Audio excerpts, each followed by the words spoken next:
और हम गांव गांव ढाणी ढाणी तक किसानों को जागरूक करने के लिए हम जाएंगे। लोकसभा में जागरूकती बेच और कट ली जाओ मालबटी ली जाओ माने लोकसभा में, लेकिन कुछ लोग गुमराह भी कर रहे हैं किसानों को। मूंगफलियां बेचने आ रहे नहीं और धान बेचने आ रहे नहीं। आज जोधपुर के पीपाड़ में संयुक्त किसान मोर्चा के तहत यहाँ पर महासभा का आयोजन किया गया, महापंचायत का आयोजन किया गया, किसान महापंचायत का आयोजन किया गया। तो ऐसे में तो एक सवाल ये है कि आखिर किसान नेता राकेश टिकैत को ऐसी क्या जरूरत पड़ी कि अपने आंदोलन को चलाने के लिए राजस्थान के वो दौरा कर रहे हैं। तो इसके लिए आयोजनकर्ता हमारे साथ संयुक्त किसान मोर्चा के प्रतिनिधि बाबूलाल लीलन हैं। तो हम इनसे जानते हैं कि आखिर इस महापंचायत को आयोजन करवाने के पीछे इनकी क्या मंशा थी और आगे इनकी क्या योजना रहेगी और आखिर इस तरह से ये चाहते क्या है और मोदी सरकार को संदेश क्या देना चाहते हैं। बाबूलाल जी, आप बताएं कि आप आज आयोजन हुआ महापंचायत का, तो आपने ये महापंचायत का आयोजन क्यों करवाया? क्योंकि जो केंद्र की जो सरकार है, पूंजीपतियों की सरकार है, उन्होंने किसानों पर आना उसे 3 काले कानून पारित किए। इन कानूनों के तहत किसानों की जो जमीनें हैं वो पूंजीपतियों को करोड़ों के भाव दे दी जाएगी और उनके बदले किसानों के पास न तो कोई जमीन रहेगी, किसान खेत के मालिक होते हुए भी वो मजदूर बन जाएंगे।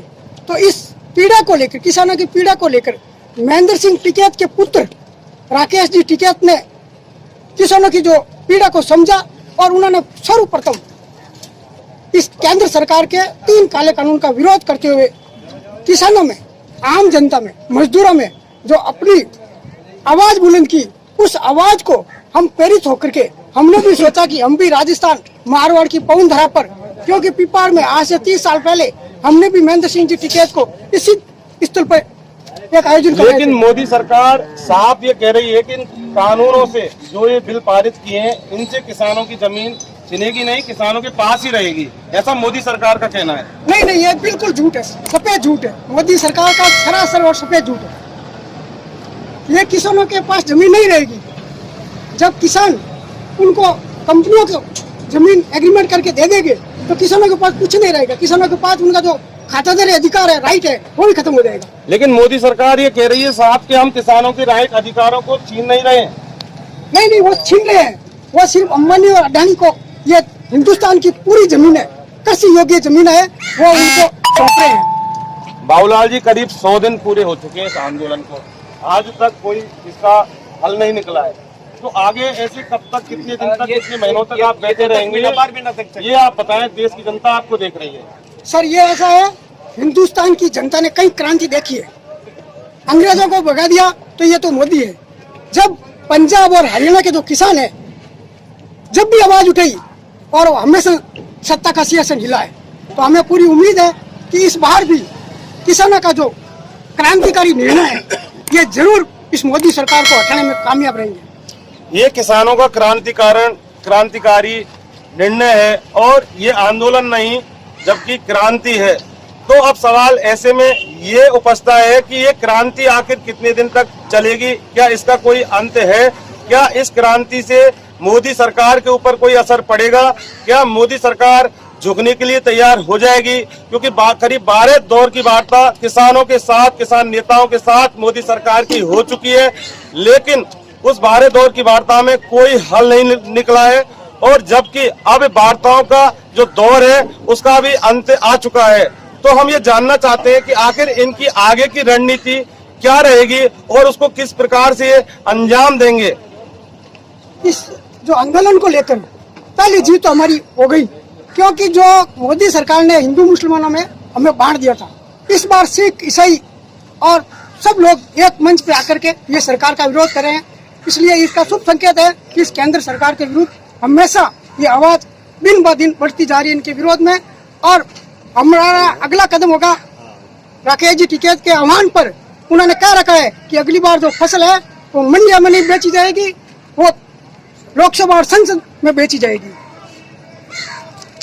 इनका ये कहना है कि एक जीत इनकी इस तरह से हो गई है कि जिस तरह से देश को सरकार के द्वारा बांटा गया था हिंदू मुस्लिम सिख ईसाई और धर्म अधर्म की लड़ाई, हिंदू मुस्लिम की जो लड़ाई करके भेदभाव किया जाता, तो वो एक मंच पर हो चुके हैं और वो साथ हो चुके हैं।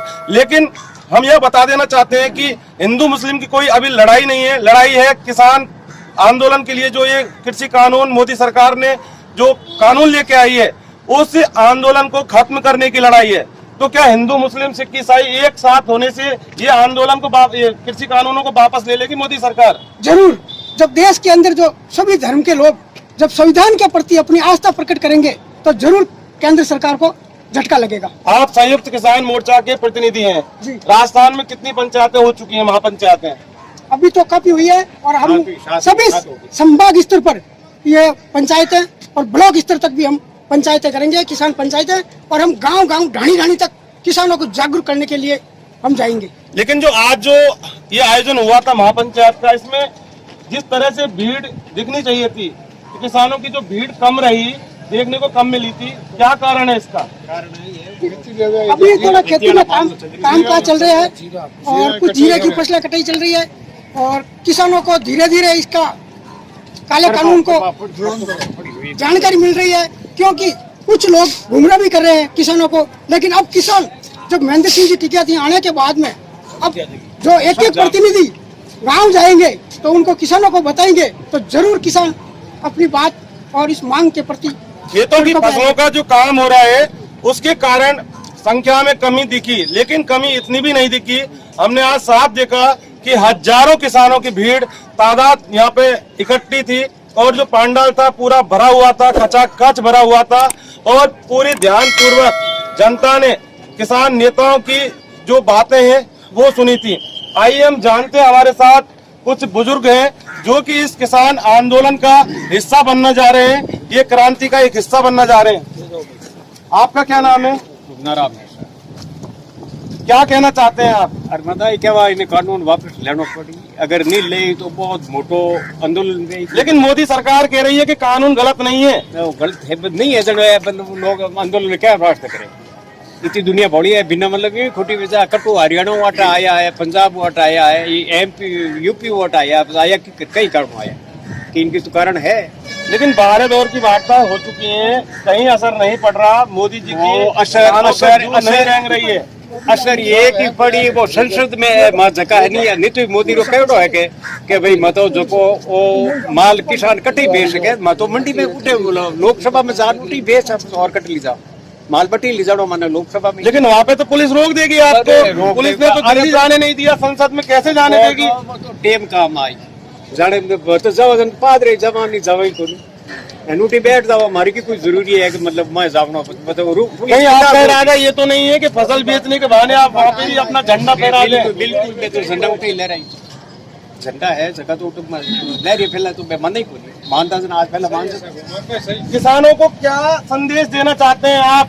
अरे है संदेश जानी है, थोड़ा पड़ी बड़ा जो नौकरियों नहीं, 5 साल में मोरा मूंग कुड़िया बेचना हारे नहीं, मोरा धान बेचना हारे नहीं, बड़ा कहीं है गवर्नमेंट हाथ में कसर तक है कोनी, पास में ले 1 किलो मूंग को दियो, 1 किलो मूंग की चिल्लो को नहीं हुड़ा वे नौकरियां हैं, थोड़ा पड़ी बड़ा बैठा है वो तो भी पढ़िया स्कूल ऑफ हेल्थ कर दी, बड़ा किताब ठीक है। आप देख सकते हैं कि किस तरह से किसानों में रोष व्याप्त है।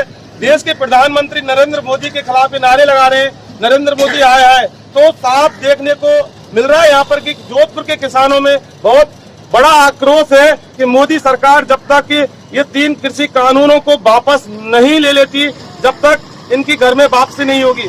दूसरा, इनका मोदी सरकार के लिए साफ इशारा है कि अभी खेतों में किसानी का काम चल रहा है और जैसे ही फसलें, जीरे की फसलें और कई फसलें हैं, उन फसलों से फ्री हो जाएंगे तो फिर इनका जो पड़ाव है वो गाजीपुर बॉर्डर और पूरे देश के बॉर्डरों पर इनका पड़ाव जारी रहेगा।